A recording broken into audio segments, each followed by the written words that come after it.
Midnight Monster here. Another set of stories. Today, we look at a topic called, What have you seen that made you believe in paranormal stuff? We're gonna start off with the first story. It goes as followed. When I was in high school, I had a lot of those experiences. At the house my dad lived in at the time, it was really old, built in the early 1800s. There were plenty of times I'd be sitting in the living room and distinctly hear the cabinets opening and closing in the kitchen.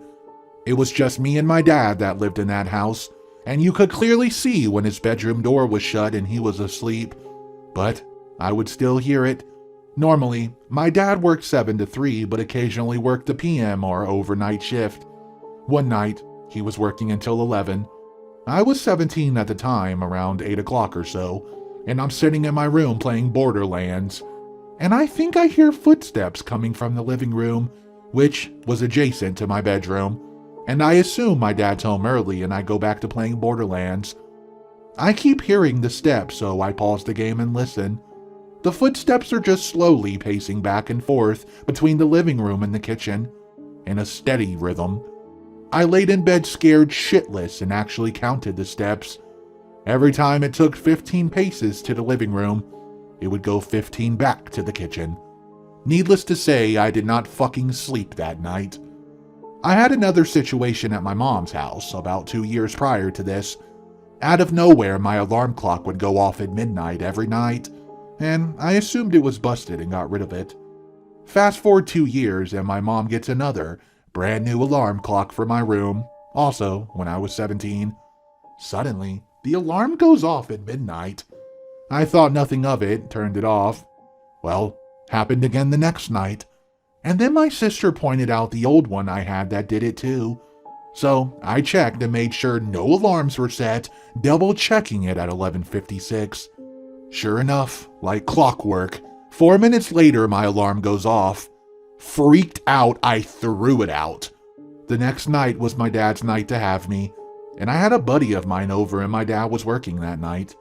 He left for work around 2 a.m. and my friend had brought over an iPad dock to listen to music on. It did not have the clock set or anything, and my friend knew nothing of the last couple of nights, so I knew he wasn't just fucking with me. So about 2 minutes after my dad leaves, we hear an alarm clock coming from my room. I went in, and you know how if you just plug in a clock without setting it, the numbers just blink on and off. Well, it was doing that. As soon as I picked it up, the clock set itself to 12 o'clock midnight, and then just turned off by itself. So yeah, fuck paranormal shit. I'm not religious at all, but I'm 100% convinced that that stuff happened. My grandparents' house has had poltergeist activity since 1970. It started with my mother and her 2 sisters, Louis and Teresa, were playing around in a cemetery. I know, what the heck were they playing in a cemetery for? You got me by the ass on that one. My mother apparently forgot about the age-old, don't walk on the actual graves, asshole, rule, while they were playing hide-and-seek and was running from Teresa. She stepped onto a grave and the ground gave way and she fell into the grave. According to her, the grave was from 1907 and bore the same name as hers. They scooped some of the dirt out, took it home, and got out their ouija board. Jimi Hendrix just passed away, and her older sister decided she wanted to contact him. They decided the best way to increase the power of the board was to sprinkle the gravel dirt around the board and light some candles and turn off the lights. Jimi Hendrix did not answer them, obviously, but a woman named Amy did. And she apparently thoroughly chastised them for being naughty girls. The planchette immediately after moving to goodbye, according to all 3 women, the room was silent until the wind picked up outside and blew around the outside of the house in such a way that it sounded like shrieking women and a moaning man all at the same time. There was no wind in the room, yet the candle flames instantly went out and the lamp on the bedside table switched on by itself. All 3 girls ran screaming out of the room and hid in their father's bedroom, between the wall and the bed. After they calmed down and no longer felt threatened, they discussed what should be done next.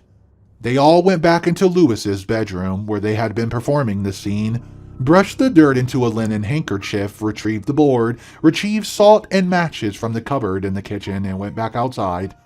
In the backyard, they said that the Lord's Prayer while holding hands, sprinkling the board and gave dirt with salt, pouring gasoline on all the items, they burned them. They went back inside feeling like the war was over and tried not to think about it anymore. Nothing happened for weeks, until the youngest began having terrible nightmares, to which she would wake up screaming several times at night. My mother was next, followed by her older sister Teresa. My grandparents, both very quiet and not the type to tell tales, described the upcoming months as nights with no sleep, rushing from one room to another, flicking lights on and off, falling into bed after soothing one daughter drifting into sleep, only to be awakened by another screaming girl. This went on for several months and then stopped abruptly. Just as my grandparents were beginning to feel well rested, Louise began screaming for her mother and father in the night again. "There are people in my room!" According to Louise, she would be waken up and she could hear people talking. And when she would open her eyes, the bedroom lights would be on, and there would be a man and woman standing in the corner of her bedroom, sipping cocktails and having discussions about the weather. My grandmother started sleeping in the bed with her now 16-year-old daughter. For the first few days, nothing happened. Then, my aunt poked her awake in the middle of the night. Grandma opened her eyes and looked around the room, seeing nothing, heard no noises, and when she began to ask Louise why she was woking her up, Louise grabbed a fistful of her nightgown and said, "Shh!" And then the lamp on the bedside table turned itself on. My grandmother jumped out of bed, grabbed Louise by the arm, and dragged her into my grandpa's bedroom. She woke him up, told him what happened, and they both slept in his bed for the next several weeks, until Teresa, now 18, is going off to college and moved out, at which time they moved Louise into Teresa's old bedroom. There were more things that happened over the years, but it slowly tapered off into an every once in a while thing. Once they moved Louise into another bedroom now, 47 years later, that bedroom is like a time capsule. My grandmother used to clean it weekly, but they never moved anything out, except Louise's clothing. All the furnishings had stayed the same, and after years of refurbishing every other room in the house, that room still has pea green shag carpeting and orange and gold owl wallpaper. Since Grandma died 10 years ago, no one's really bothered with that room, except for the occasional cleaning it gets when there's one too many extra overnight guests and someone has to sleep in there. And no one ever makes it all night. We almost always wake up to find the person sleeping on the couch. At night, when no one is in the room, you can hear people talking a lot. A lot of people. Like there's some kind of party going on in there, coming from that specific room. As a child, that room was the source of nightmares. All the other cousins would play tricks on the younger ones to force them into the room, only to lock them in. I myself was locked in the closet when I was 7, but this is a whole nother story. Until their cries for help attracted old attention, or even just the standard, "You're too little to play with us. You have to stay in the back bedroom for 5 minutes alone if you want to play." They've been small bouts of activity throughout the home over the years, but it's really just something that everyone's used to. And for the last 35 years or so, the room has just kind of belonged to them. Growing up, spending summers at my grandparents' house, you could always hear what sounded like a party going on in the back bedroom at night, after my grandfather had gone to bed. You could never really understand what they were saying though, and the closer you would get to the bedroom, the quieter they seemed. My older cousin actually locked me in the closet in that room when I was about 5. I say locked, but all she really did was close the door. I don't remember why I couldn't get out of the closet, but I remember trying to open the door and not being able to. I did not want to yell for help because A, that would make me a chicken and she would not play with me.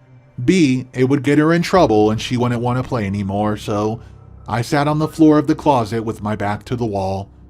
It was quiet for a moment and I heard footsteps outside the door, so I thought she was finally going to let me out.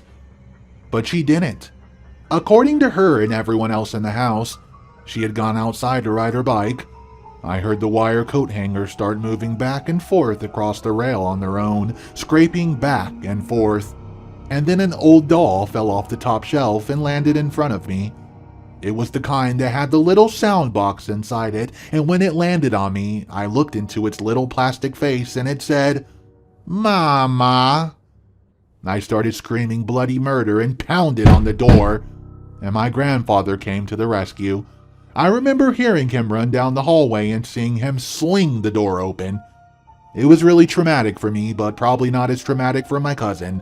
He made her sleep in that room by herself that night as punishment. She's always pretty much hated my guts ever since. This happened when I was in middle school or so. We moved into a house built in the early 1800s and started to renovate it since it was in poor condition, still triggered by horsehair plaster and slats. Things started getting weird when stress was high because of some shitty tenants who refused to pay rent in an attached apartment, as well as some more renovations. My first experience was waking up in the middle of the night and hearing what sounded like someone outside my room, while shifting their weight from one foot to the other. It was an old house, so I expected the occasional creaking, but the sound just kept going on. Finally, I was able to calm down enough to go back to sleep, even though the sound continued. Another time I was watching TV in my room. During a commercial, I heard a female voice. I got up to look outside for some reason and saw nothing. As I was going back to my bed, I heard 2 knocks coming from inside my closet. The biggest experience I had was when my parents and sister went out one night to eat. I felt like staying in and watching television. As I was watching TV, I heard a bang come from upstairs. It was the spare bedroom. I did not think much of it until I heard another bang shortly after. I listened a little more closely, and then I heard the top step creaking. The stairs were right outside the spare bedroom, so I thoroughly was creeped out. I turned the TV off and grabbed a couple knives from the kitchen. At this point, I thought it was a burglar, because I began hearing soft footsteps above me, in my room and in my sister's room. Being the dumb little shit I was, I yelled, "Come and face me, fucker!"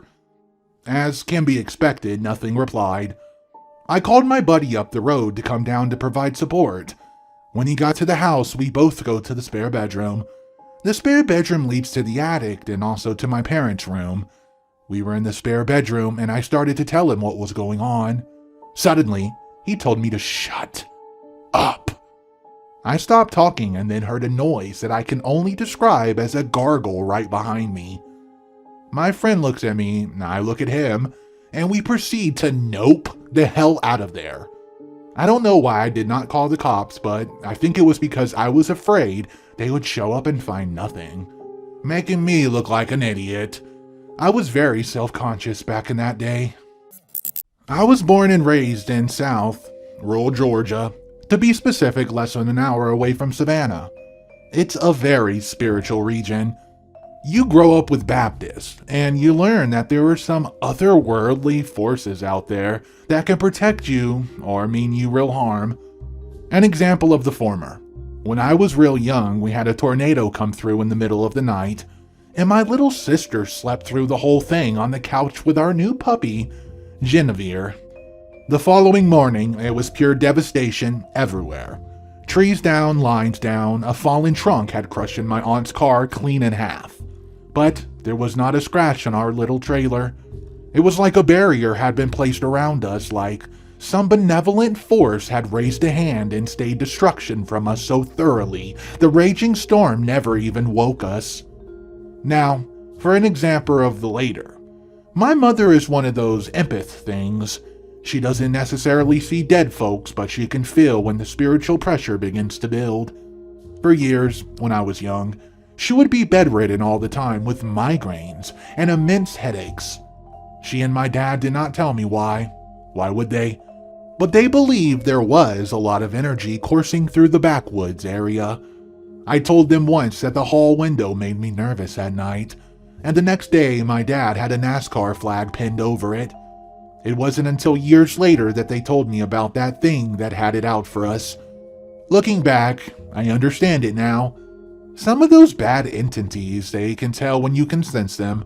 Then one of our land knew Mom could tell where it was, lurking at the edge of the yard, the hall window at night, and it did not like that very much.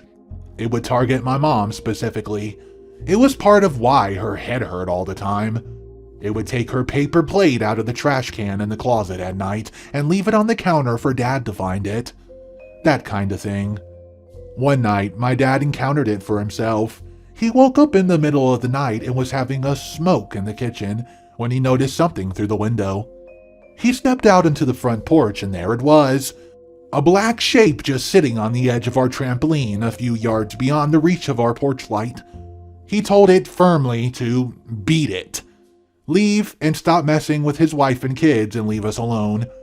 It responded by rearing up at him and making a snorting sound, challenging him, as if to say, "And what are you to do if I don't?" My dad bolted back inside. I moved here to Alabama when I was 13. That place is a distant memory now. But my experiences did not stop there. Since 2012, I've been on and off on a volunteer at the local museum complex. Two of them, one is natural history and the other is world history museum, full of antique weaponry founded by a married couple of old World War II spies. My experiences are from this museum. There are thousands of items in the collection. Only 13% of it's on display at any time. The rest, in the basement. My mother, now the register at these museums, has her office down there, right beneath a massive shelf loaded with antique bronzes, staring directly down at her. Joy. Now, I said the museum was founded by World War II spies. As such, it is overwhelmingly interesting and/or clandestine antique weaponry. Many of these weapons have tasted blood before. It stands to reason energies or spirits are attached to any number of them. We have no way of knowing, but there are several entities that live in the basement where my mom works. They have different personalities. One is a casual observer who lives inside a giant wooden Buddhist statue. The kind with the square hole in the side to insert prayers. Batasta Ginyan, pronounced like that. Another is a joker who likes to move things. Once, me, my mom, my sister, and one of the other volunteers were taking inventory. We had the huge wall vault open, and there was weapons, moving items in and out.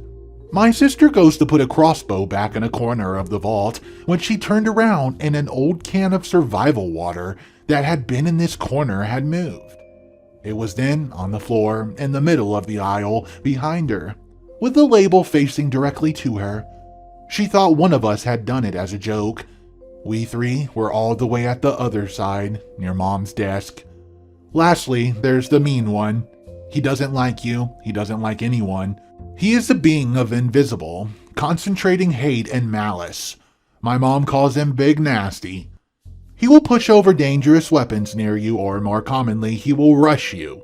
You won't see anything, but you'll be able to feel a dark, evil freight train of rage barrel from the far end of the basement right up to you and just stop, towering over you and seething with contempt. He likes to do that when you're turning the light off. Real charmer, that bastard. Then there's the stuff you do see. Once I was coming down the stairway to the basement door. It's the same kind of double door you see in schools, metal with a rectangular window reinforced with the crisis cross wires.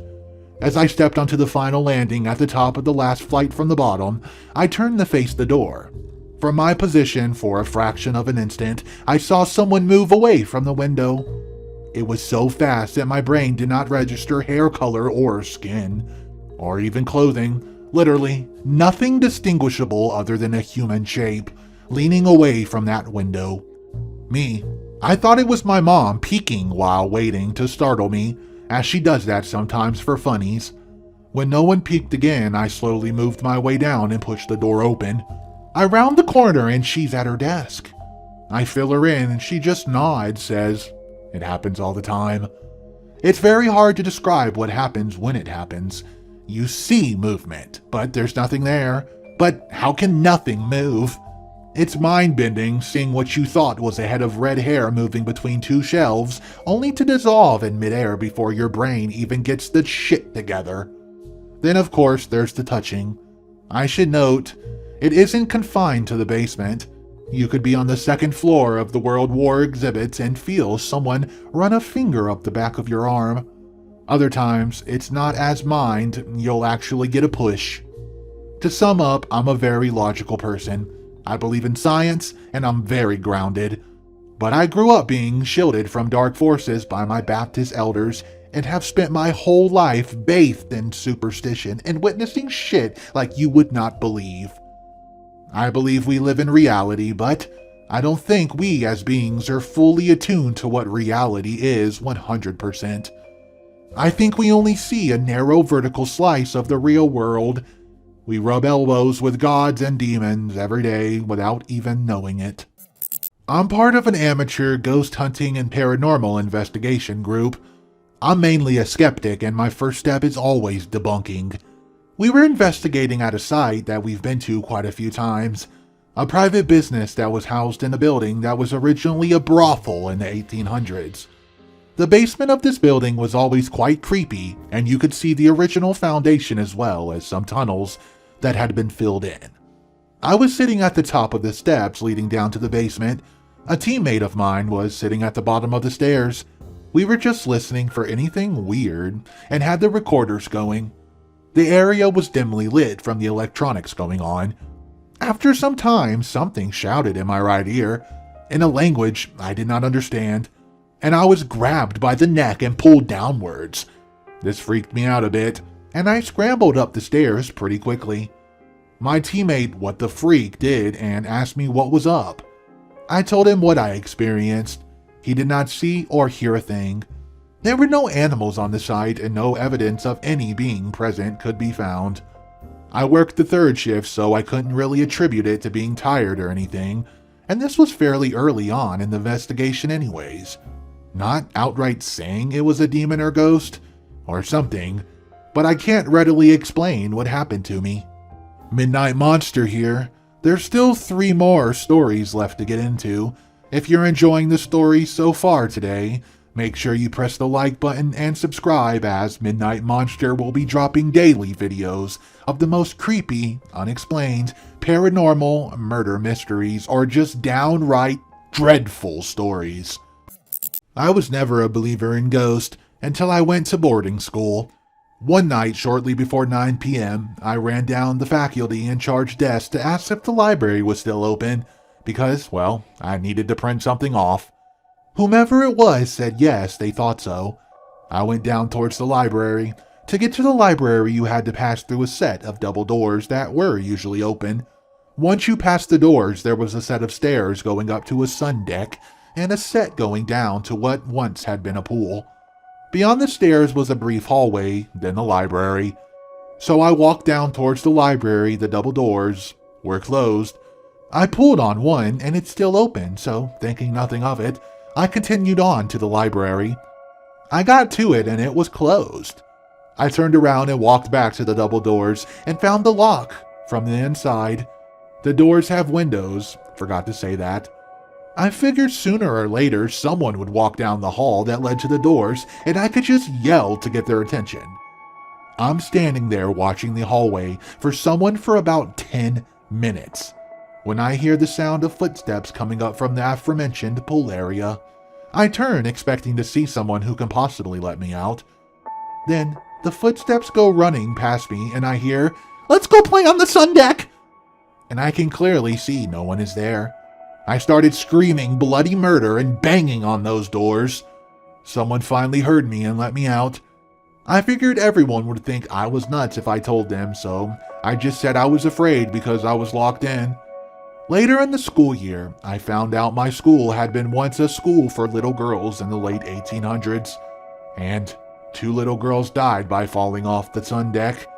Maybe she still haunts it. This brings memories.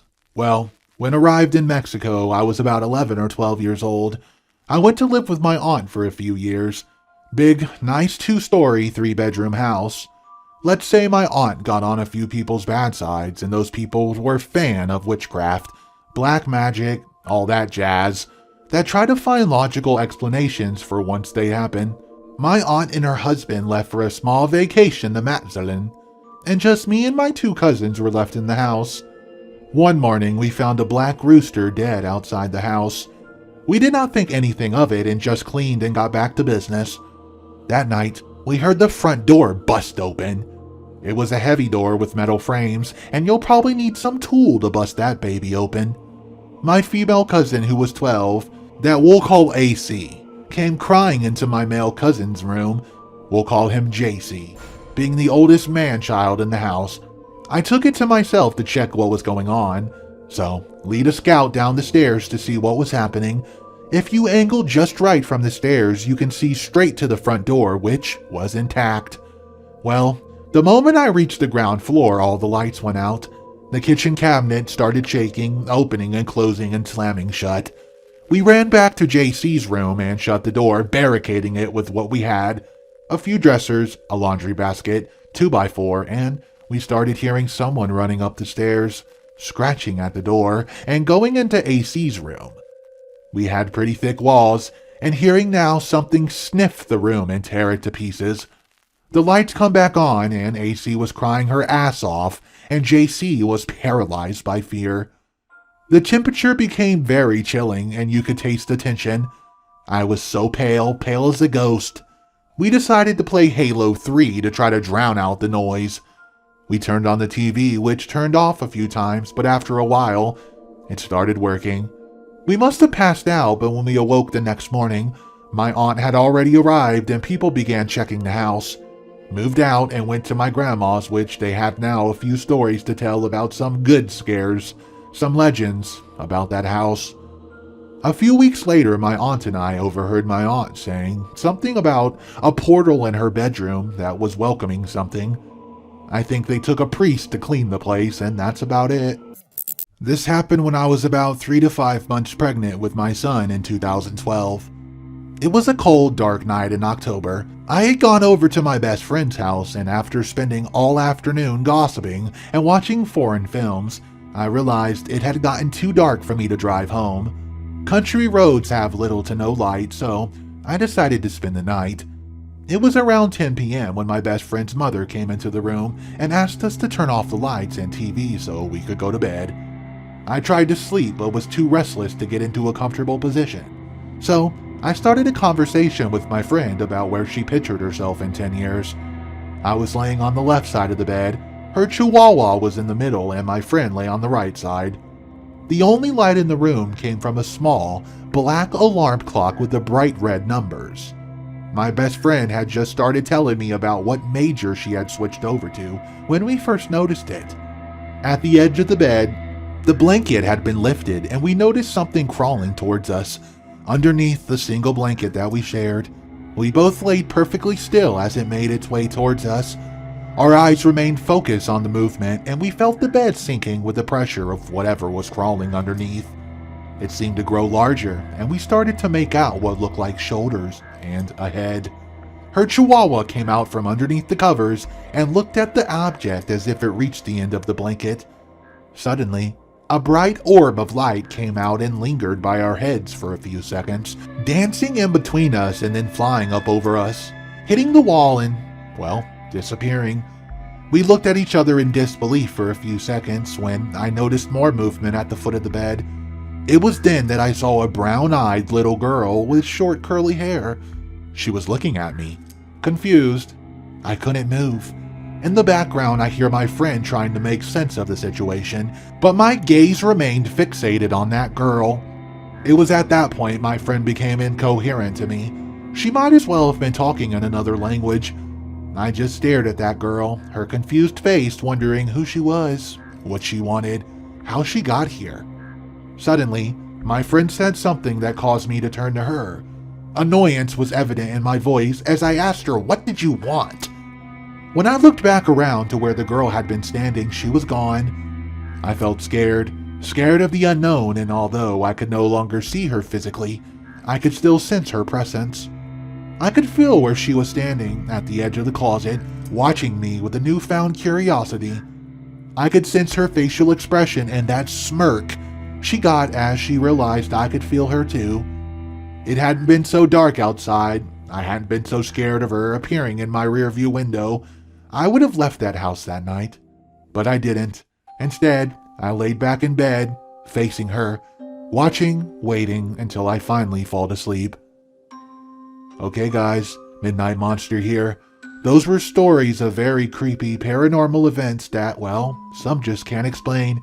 If you enjoyed today's stories, make sure you do subscribe to the channel, as there will be daily videos here by Midnight Monster. Stick around, if you dare.